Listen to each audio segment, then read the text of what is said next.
어떤 사람은 만나면 또 보고 싶고요. 만나고 나면 속이 좀 후련하고 답답했던 것들이 뻥 뚫리고 또 맛있는 것이 생기면 그 사람이 생각나고 참 멋진 곳 가보다 보면 그 사람하고 함께 와야겠다고 하는 그런 마음이 드는 사람들이 분명히 있죠. 그렇죠? 예. 반면에 만나고 나면 좀 답답하고 안타깝고 참 어려움 가운데 있는 그런 사람도 분명히 우리 주변에 있습니다. 내 주변에 누가 있느냐에 따라서 내 분위기, 내 삶이 많이 달라지는 것들을 보게 되었습니다. 그렇지만 분명한 것은 내가 원하든 내가 원치 않는 간에 내 옆에 있는 사람은 하나님의 뜻입니다. 만남은 뜻이 있습니다. 하나님은 우연히 만나게 하신 것이 아니라 하나님의 섭리에 따라서 하나님의 계획에 따라서 만나게 하시고 그 안에서 성숙을 누리도록 갈등 가운데 믿음을 찾고 소망을 찾도록 주님이 허락해 놓으셨습니다. 그래서 내 옆에 같이 있는 사람은 하나님의 인도하심입니다. 하나님의 섭리의 작품입니다. 내 가족이 설령 마음이 잘 맞지 않고 심히 힘들 때가 있습니다. 그럼에도 불구하고 하나님은 이 가족의 짝을 하나님의 섭리 아래 묶어두셨습니다. 이 뜻 안에 하나님의 그 섭리를 찾고서 섭리를 이루어 드릴 때에 하나님께서 기뻐하시는 공동체로 발돋움하게 될 것입니다. 그런 것들을 함께 바라보는 우리 되기를 바랍니다. 하나님은 우리를 홀로 두기를 원치 않으셨습니다. 천지 만물을 다 지으셨는데 보기 좋았더라. 그런데 하나님이 천지를 만드시고 나서 보기 좋지 않았더라라는 말씀을 처음으로 하실 때가 있었어요. 다 보기 좋은데 보기에 좋지 않았더라. 언제였습니까? 아담을 만들고 나서 혼자 두니까 보기가 너무 좋지 않은 거예요. 그래서 하나님께서는 아담 곁에 하와를 만드시사 그에게 선물로 주셨습니다. 그랬더니 아담이 너무 좋아서 이는 내 뼈 중에 뼈, 살 중에 살이라. 내가 그를 사랑해서 내 아내로 삼겠다고 해서 정말 귀한 부부가 되는 것 아니겠습니까? 하나님은 최고의 걸작품 아담을 만드셨지만 아담 혼자 두지 않으시고 함께 이 세상을 누릴 수 있도록 가장 귀한 하와를 만들어서 그의 곁에 두셨습니다. 더 나아가서는 이 땅 가운데 우리가 살고 있지만 사람끼리 살고 있지만 서로의 공사 중이고 또 죄인이기 때문에 서로에게 사랑을 주고 기대감을 주기보다는 상처와 아픔을 주면서 죄의 쓴 열매를 먹으면서 동분서주하면서 살아가고 있습니다. 우리의 해답은 우리 가운데 없습니다. 이것을 아셨던 하나님께서는 우리 가운데 누군가를 보내셨습니다. 누구를 보내셨죠? 그렇죠. 예수 그리스도 하나님의 독생하신 아들을 보내셨습니다. 우리 곁에 같이 있게 하기 위해서 보내신 것입니다. 예수님이 우리를 위해서 죽으시고 부활을 하셨고 승천하셨습니다. 승천하시고 나서는 주님이 또 옵전에 이 땅에 주님이 약속하십니다.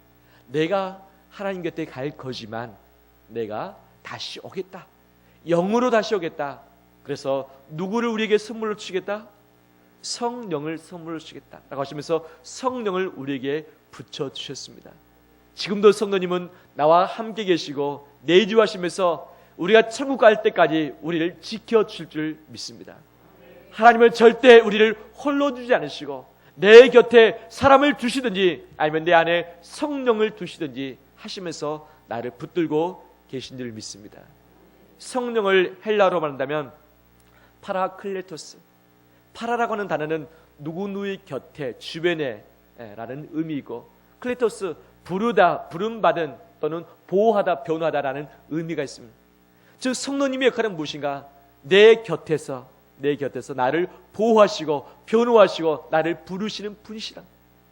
우리의 한문으로 말한다면 무엇입니까? 세 글자로 보혜사. 우리를 보호하시고 은혜를 주시는 바로 그분이 성도님인 줄 믿습니다. 이 성도님이 언제부터 등장하시는가? 사도행전부터 등장할까요? 마태복음부터요? 어디서부터 성도님이 등장하실까요? 창세기부터 등장합니다. 창세기 1장 2절 말씀 보면 땅이 혼돈하고 공허하며 흑암이 깊은 위에 있고 하나님의 신은 성령님을 의미하죠. 하나님의 신은 수면 위에 어떻게 하신다? 운행하시니라. 창세기 1장 2절에서 이미 성령님이 등장하시고 1장 26절에 사람을 창조하실 때 이렇게 말씀하십니다. 우리가 우리의 형상을 따라 우리의 모양대로 우리가 사람을 만들자. 우리라는 단어가 몇 번 나옵니까? 3번이 나옵니다. 하나님과 예수님과 성령님이 함께 이 창조를 하셨고 특히 사람을 만드셨습니다. 성령 하나님은 창조의 신이십니다.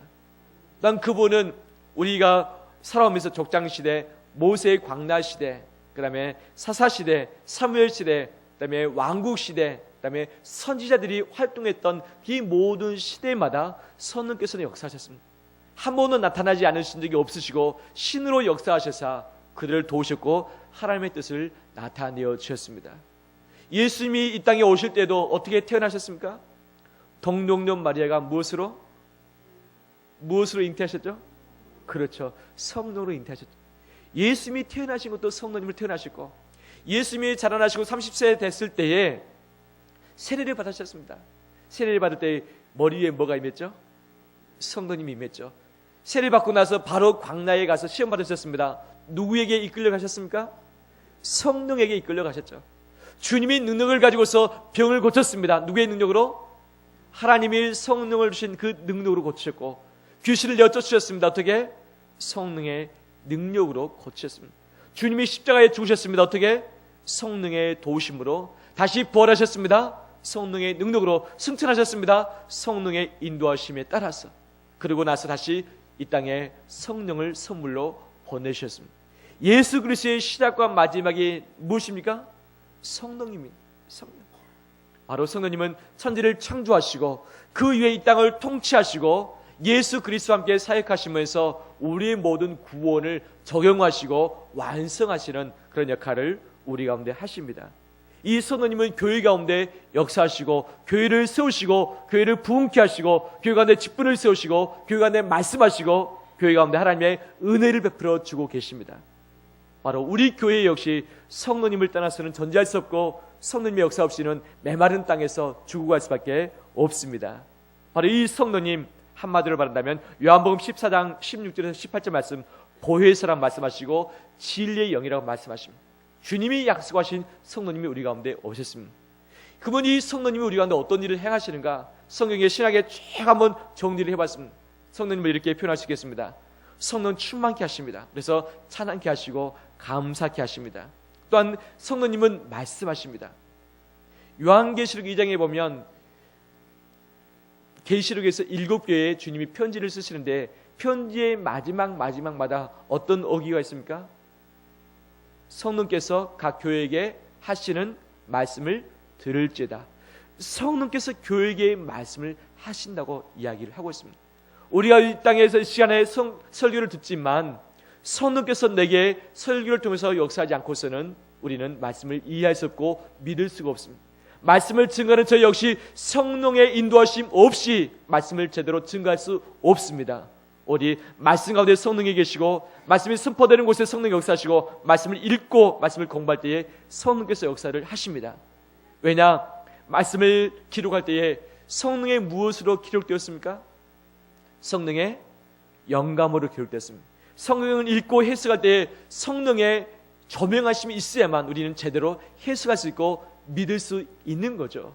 바로 말씀과 성령이 함께 역사하신 것을 보게 되어집니다. 또한 우리가 연약할 때에 로마서 8장 26절 우리가 연약할 때에 성령께서 우리를 도우신다. 말할 수 없는 탄식으로 우리를 위해서 친히 간구하신다고 말씀을 하고 있습니다. 하나님은 우리를 절대 홀로 두지 않습니다. 나를 도울 만한 사람을 반드시 붙여주십니다. 혹시 없을지라도 내 안에 내주하시는 성령님이 내 약함을 도우십니다. 사람은 믿을 대상이 아니라 사랑해야 할 대상입니다. 오직 믿을 분은 내 안에 계시는 성령님이십니다. 성령님이 내 약함을 도우신다고 말씀하시고 그 성령님이 나를 위해서 말할 수 없는 탄식으로 기도하고 계신다고 분명히 말씀을 하고 계십니다. 성령님은 바로 나를 도우시는 분이십니다. 또한 나를 통해서 예수 그리스도를 증거하신 분이고 나를 인도하신 분이시고 내가 잘못했을 때 책망하신 분이시고 은사를 주시는 분이시고 그다음에 성령의 열매를 맺게 하신 분이시고 그다음 지난주에 피의 도장에 대해서 말씀을 드렸습니다. 예수 그리스도의 피, 이것을 내가 회개하고 믿을 때에 피의 표식이 내 이마에 찍힌다.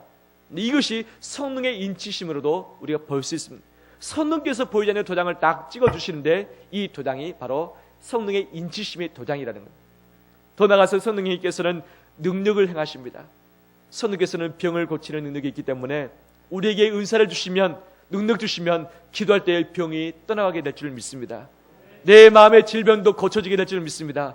인생에 꼬였던 문제들이 풀려지는 역사가 분명히 있게 될 줄 믿습니다. 하나님의 테스트도 하나님의 연단이 아니고서는 하나님은 반드시 모든 문제를 풀어주시고 우리를 자유케 하시는 분임을 믿습니다. 죄로부터 풀어주시고 진리로부터 풀어주시고 관계로부터 풀어주신 분이 우리 성령 하나님인 줄 믿습니다. 그분은 능력의 영이시기 때문입니다. 난 그분의 능력으로 말미암아 영적 싸움에서 승리케 되어집니다. 에베소서 6장 말씀에 하나님의 전신갑주가 나옵니다. 그러면서 마지막 6번째 무기를 말합니다. 하나님의 검인데 그것이 무슨 검입니까? 성령의 검, 곧 하나님의 말씀을 가지라. 이 검의 무기, 말씀의 무기가 바로 성령의 것이다라고 말씀하시면서 영적 싸움에 이 모든 것을 좌지우지할 수 있는 것이 성령인 것을 우리에게 밝혀주고 있습니다. 그 성령님은 에베소서 3장 16절에 보면 강건케 하신다고 말씀하십니다. 내 영혼을 소생시키시고 내 영혼을 강건케 하시고 내 마음을 힘있게 하시고 내 몸을 강건케 하시며 내 인생을 뼈대 있게 세우신 분이 성령님이라는 것을 분명히 말씀을 하고 있습니다. 이 성령으로 말미암아 강건케 되는 역사가 우리 가운데 있기를 원합니다. 성령이 역사하시면 강건해집니다. 그 성령님은 또한 진리 가운데 우리를 인도하시고 그 다음에 우리가 하나님의 자녀인 것을 증거하시고 하나님을 아빠, 아버지라 부르게 하시고 그 다음에 주의 영이 있는 곳에 무엇이 있습니까? 자유함이 있고 생명의 성령의 법이 죄와 사망의 법에서 너희를 어떻게 했다? 해방했다고 말씀하십니다. 죄의 문제, 이 고통의 문제의 고리로부터 우리를 다 끌어주시고 자유케 하신 분이 성령님인 것을 말씀을 하고 있습니다. 복음 전할 때 힘을 주시고 은혜를 받게 하시며 잘못된 것을 바르게 고쳐주시는 분이시며 참 평안의 길로 인도하신 분이 성령 하나님이십니다. 할렐루야. 이 성령님이 어디 계십니까? 내 안에 내주하십니다. 그 성령이 오실 터인데 영원히 너희와 함께 하겠다라고 예수님은 약속하셨습니다. 예수 그리스도를 영접함과 동시에 성령께서 내 안에 내주하심으로 영원토록 떠나지 않으시고 나를 지키시고 인도해 주실 줄 믿습니다. 우리 나라는 1970년대 80년대에 성령의 강한 역사들이 엄청나게 일어났습니다. 제가 어렸을 때 이것을 눈으로 보았습니다. 아픈 자들이 벌떡벌떡 일어나고 이 몸이 치료되기 시작하며 귀신을 들었던 자들이 귀신이 떠나가며 온전케 되어지며 문제들이 해결되어지며 가정의 여러 가지 필요들이 채워지는 역사들을 많이 보았고 제가 체험했고 나갔습니다. 우리의 믿음의 선배들도 역시 다 마찬가지잖아요. 성령을 체험했잖아요. 성령의 고치심과 인도하심을 보았잖아요. 우리가 은사를 통해서 하나님의 살아계심을 체험했잖아요. 근데 이것들이 오늘날 어떻습니까? 이것들이 많이 사라지고 있습니다. 왜 사라지고 있는가? 왜 능력을 추구하지만 왜 이것이 잘 드러나고 있지 않는가? 이것은 성령의 일하심, 성령의 사역을 우리가 온전히 이해하지 못하기 때문입니다.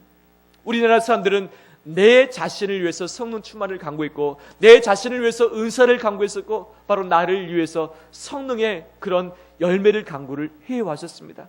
바로 내가 은사를 통함으로 말미암아서 내가 좀 드러나고 싶고 인정받고 싶어지고 내 가정이 잘 되면 내가 복을 받고 내 인생이 잘 되기를 원하는 마음이 간절히 우리 안에 있었습니다. 성령의 뜨거움으로 말미암아서 내가 희열을 느끼길 원했고 내 마음의 속상함들이 다 치료되어지며 내가 힘있게 일어서길 원했었던 마음들이 분명 있었습니다. 이것으로 말미암아 가정이 새롭게 되었고 교회가 새롭게 되었습니다. 하지만 우리는 이곳에서 더 진전하고 해서 나가지 못하고 그 자리에 머물러 있어서 성령의 역사가 요즘에는 점처럼 잘 드러나고 있지 않게 되었습니다. 하지만 온 지구상에 성령의 역사가 놀랍게 일어나는 지역들이 있습니다. 영적 지도를 그려보면 주로 어떤 지역이 성령의 놀라운 역사가 일어나는가? 어떤 지역일까요? 지금도 어느 지역에 성령의 역사, 기적적인 역사들이 나타날까요? 하나님의 무엇이 전파되는 곳에? 복음이 힘있게 전파되는 곳에, 하나님의 복음이 힘있게 전파되는 곳에 성령의 강하신 역사들이 나타나고 있습니다. 성령께서 살아계셔서 불로 쓰임하는 역사가 나타나고 있고 병들이 고쳐지는 역사가 있게 되어지고 그 마을을 다스렸던 악한 귀신들이 쫓겨나는 역사들이 나타나게 되어집니다. 이 복음을 막아서는 악한 모든 대적들이 거꾸로뜨림을 당하고 있고 그들이 피해지는 역사들이 많아지고 있습니다. 또한 주의 복음을 위해서 필요한 물질들로 놀라운 그 방법으로 그 물질이 치워지는 역사가 있게 되어지고 그 안에 교회가 부흥이 되어지며 가정들이 새롭게 되는 역사들이 분명히 나타나고 있습니다. 어떤 곳에요? 복음이 전파되는 곳에. 복음이 전파되는 곳에. 자, 군생활 하면서 작전계획 5027, 작계 5027이라고 하면 보통 대외비 기밀 문서가 우리나라 군사 계획이죠. 저도 역시 그 부분을 비밀 문서들을 수십 건을 만들어서 보관을 하고 관리하고 수정을 했었습니다. 어떤 계획이냐? 북한이 쳐들어왔을 때 우리가 어떻게 방어를 하고 그 다음에 역전시켜서 어떻게 우리가 진격할 것인가에 대한 계획이죠. 이 계획을 할 때에 중요한 것이 딱 두 가지가 있습니다. 화력과 기동력을 어떻게 사용할 것인가. 화력과 기동력. 그 다음에 후방에서 지원하는 이 군수 물자와 그 다음 병력을 어떻게 운영할 것인가. 그 다음에 정보력을 어떻게 가지고 운영을 할 것인가. 이 네 가지의 박자가 딱 맞아떨어질 때 전쟁에서는 승리할 수 있다고 이야기를 합니다. 그런데 이 군수 물자를 보내주고 병력을 보내주고 그 다음에 이 화력과 기동력을 지원해 줄 때에 어디에 우선순위를 둘까요? 뒤에서 싸우지 않고 대기하고 있는 데에다가 우선순위 둘까요? 아니면 한참 싸우고 있으면서 질 것인가 승리할 것인가 막 옥신각신하고 있는 곳에 지원할까요? 어떤 곳에 먼저 지원할까요? 여러분이 만약에 이 우리나라의 뭐 대장이라고 한다면 어디에 지원하시겠습니까? 그렇죠. 싸움이 한참 극렬히 일어나는 그 지역에 포탄도 때려주고 비행기도 띄워주고 그 다음에 장갑차 전차도 보내주고 그 다음에 미사일도 폭격해주고 그 다음에 병력도 보내주고 무기도 보내주고 먹을 것도 보내주고 군복도 보내주고 모든 필요한 것을 최대한 보내주고 아니겠습니까? 아직 전쟁이 일어나고 있지 않은 뒤에 부분, 아직도 대기하고 있는 부분에는 최소한의 것을 주면서 전쟁이 터져 있는 그곳에 우선적으로 지원하면서 정말 최대한 집중을 할 것입니다. 성령의 능력은 복음이 전파되는 곳에 집중되어집니다. 70년대, 80년대에 복음이 힘있게 전파되었습니다. 성령이 놀랍게 역사했고 그 능력을 보는 자마다 예수 그리스도를 믿는 역사들이 나타나지게 되었습니다. 하지만 오늘날 25%가 예수 그리스도를 믿는다고 하면서 또는 교회를 다녔던 사람들이 50% 또는 많이는 70%로 이야기를 하고 있지만 우리는 이 복음의 능력을 상실해버린 채 복음에 앞장서고 있지 않기 때문에 성령께서 강하게 역사하실 이유가 없다는 거죠. 최신의 무기가 있습니다. 이 무기 한 자루가 있어요. 이것을 누구에게 줄 것인가? 잠들어 있는 병사에게 줄 것인가? 깨어서 주먹을 쥐면서 힘있게 싸우고 있는 병사에게 줄 것인가? 누구에게 줍니까? 깨어서 싸우고 있는 병사에게 주지 잠들어 있는 자에게 이 좋은 무기를 줄 수가 없죠. 저도 무용진물일 것입니다. 하나님의 능력, 성령의 능력은 반드시 복음이 증거되는 곳에 복음을 가지고 나가는 자들에게 임한 줄 믿습니다. 이 성령께서 우리 안에 내주하시고 거듭나게 하시고 우리를 거룩하게 만드시고 마지막까지 참으시는 성도의 견인, 그 다음에 최종적으로는 우리를 영원롭게 하시는 부분이지만 이 모든 걸 다 종합할 때 창조와 역사적인 통치와 예수 그리스도와 함께 사역했던 것과 그 이후에 교회를 세우시고 지금도 성도를 견인하시고 참으시고 성악케 인도하시고 그 다음에 영원롭게 하시는 이 모든 걸 종합할 때 성령의 핵심적인 사역이 무엇인가? 무엇일까요? 왜 성령께서 우리가 넣으시고 왜 우리 가운데 역사하시고 왜 마지막까지 책임지실까요? 무엇을 위해서? 나를 위한 것입니까? 무엇을 위해서요? 복음을 위해서, 영원 구원을 위해서, 이것을 위해서 성령께서 우리 가운데 역사하시고 힘있게 우리 가운데 섭리하신 줄 믿습니다. 나를 위한 것이 아니라 우리 교회만을 위한 것이 아니라 주의 복음을 위해서 애를 쓰며 나갈 때에 성령께서 능력으로 반드시 역사하십니다. 성령께서 모든 필요를 우리 가운데 채우시고 우리를 풀어놓으시옵시고 자유케 하시고 힘을 주시사 싸워서 이기게 하실 줄 믿습니다.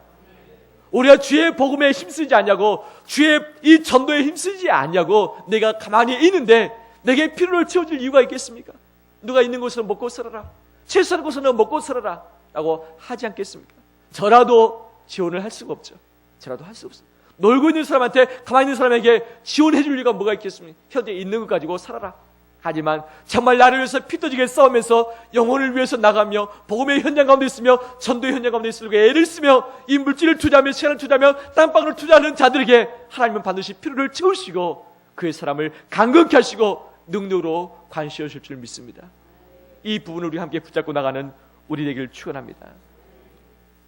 사도행전의 역사에서도 주님은 성령을 기다리라, 성령의 권능이 너희에 임하시면 예루살렘과 온 유대와 사마리아와 땅끝까지 이르러 내 증인되리라 말씀하셨고, 사도행전 2장에 성령께서 임하셨습니다. 3장 4장 박해를 통해서도 힘있게 제자들이, 사도들이 복음 증거함으로 말미암아서 성령의 역사가 회개케 했고 많은 사람들이 주께로 돌아오는 역사가 있었습니다. 교회가 어려움이 있을 때도 불구하고 성령 충만한 사람들이 시험으로 말미암아서 어려움의 극복을 했었고, 그 다음에 고넬료 이방인에게 설교를 했을 때 성령이 그 가운데 임했었고, 그 다음에 이 안디옥 교회에서 처음으로 선교사를 이 바나바와 바울을 선택해서 보낸 것도 성령의 역사였습니다.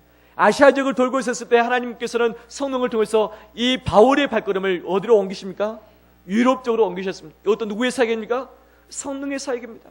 마지막에 바울이 이 로마로 가려고 했을 때 많은 사람이 말렸지만 성령의 능력으로 말미암아서 예루살렘에 갔고 거기서 붙잡혀서 로마 황제 앞에 가서 복음을 증거하는 일들이 바로 바울의 사역이었습니다. 사도행전의 처음과 마지막 누구의 사역입니까? 성령의 사역. 교회의 태동의 역사 누구의 사역입니까? 성령의 사역. 교회가 유료함과 어려움 가운데, 시험 가운데 있을 때에, 박해 가운데 있을 때 이것을 극복해 하셨던 것이 누구의 사역입니까? 성령의 사역. 교회 안에 있는 모든 직분자들이 어려움 가운데 있을 때 이것을 극복할 수 있게 만들어졌고 또 누구의 사역입니까? 성령의 사역입니다.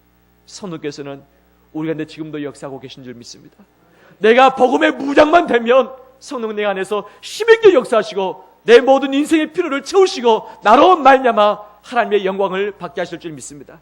내 인생의 문제 때문에, 죄 때문에, 내가 먹고 살 것 때문에 끌려다니는 것이 아니라 이것이 내가 힘써야 될 뿐이지만 우선적으로 복음에 무장되어지고 복음의 본질에 앞장설 때에 성령님은 내 가운데 힘있게 역사하십니다. 할렐루야.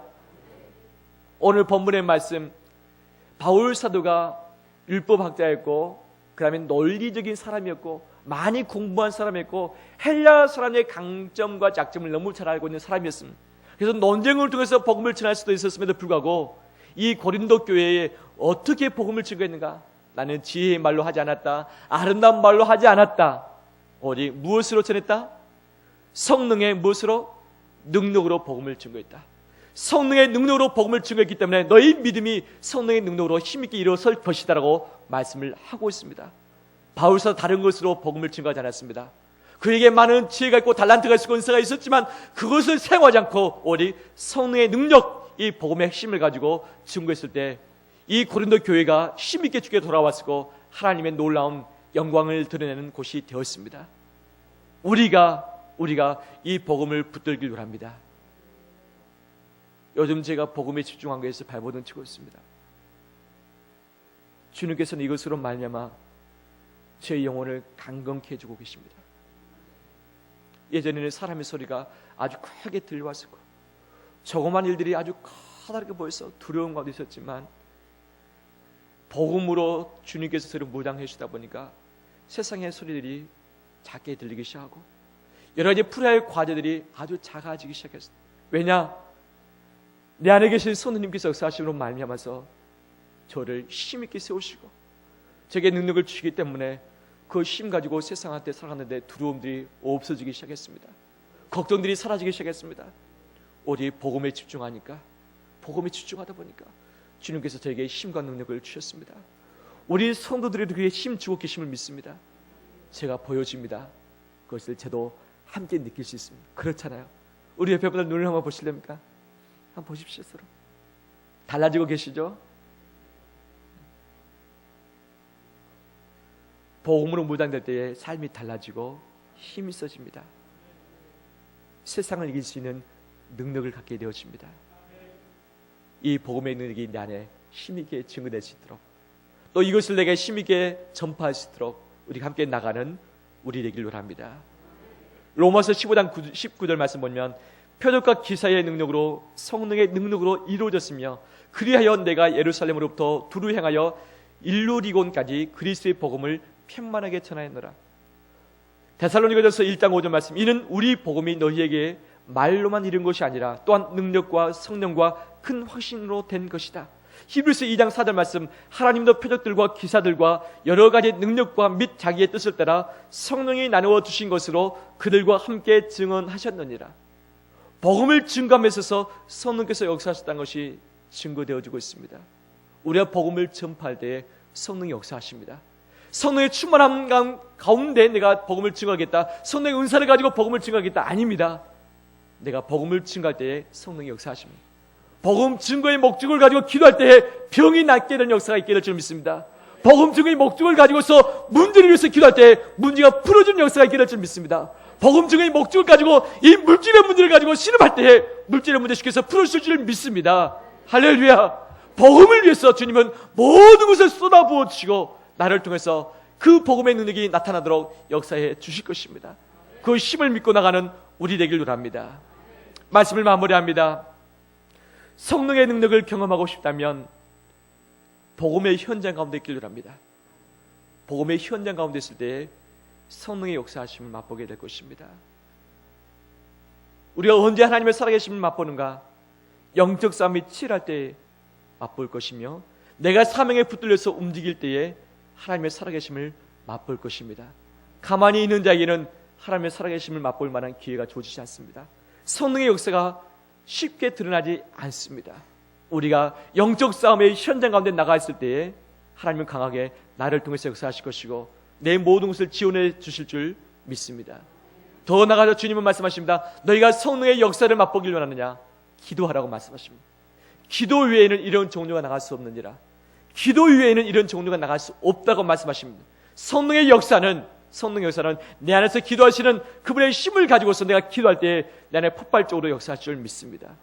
이것 때문에 주님은 새벽마다 어이른 미명에 나가 산적한 곳에서 기도하시고 그 힘으로 말미암아 능력들을 행해 주셨습니다. 우리가 기도할 때에 이런 능력들이 드러나게 될 줄 믿습니다. 성령의 능력은 복음의 현장 가운데 있을 때에 성령의 능력은 우리가 기도에 충실할 때에 함께 드러나게 될 줄 믿습니다. 우리 성도님들 영적으로 살기를 합니다. 영적으로 살아있기를 합니다. 내 영혼이 소생되기를 합니다. 세상에 치이고 끌려다니는 것이 아니라 이 모든 걸 다 밟아버리고 다 끊어버리고 그 능력 가운데 이 세상 가운데 우뚝 서서 승리하기를 합니다. 내가 살기를 합니다. 내가 살 뿐만 아니라 내 주변 사람이 힘있게 살려주기를 합니다. 세상이 고통 가운데 있습니다. 어둠 가운데 있습니다. 죄악 가운데 신음하고 있습니다. 그를 찾아가서 복음을 선포하고 복음을 기도해주고 예수의 이름으로 축복해주기를 합니다. 주님이 반드시 역사하셔서 나로 말미암아 새로운 세상들을 우리 주변에서부터 이끌어 나가실 것입니다. 이런 귀한 체험의 역사가 우리 가운데 이번 주간에 있어지기를 축원합니다. 기도하겠습니다.